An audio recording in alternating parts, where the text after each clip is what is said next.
गेल्या महिन्यात GFAन एक स्पेशल मीटिंग घेवन प्रो लीग सर्तीत खेळपाक 50 लाख फी दवरपाचो निर्णय घेतिल्लो। तेन्ना सावन FC गोवाचो प्रो लीगांत खेळपाचो हेत वाऱ्यार हुमकळटा। We find this to be unsustainable.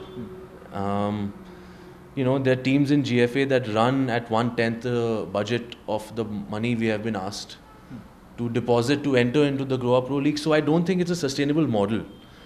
So if this is the way it continues, it'll be very difficult for us to enter into the Goa Pro League, because the budgets we have for the first team are not the same budgets we have for our B team. So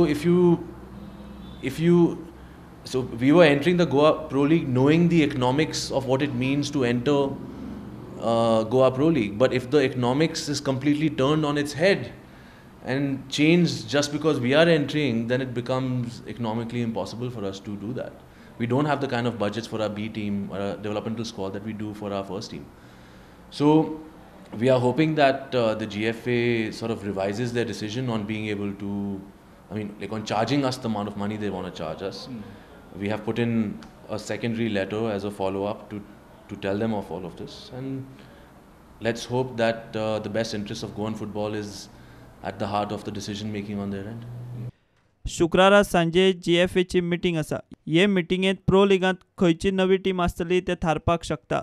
जर सगळ्यांक अर्थीक अटीचेर हरकत आसा जाल्यार ही गजालूय चर्चेक येवंक शकता अशें GFAंतली सुत्रां सांगतात। Bureau report, prudent.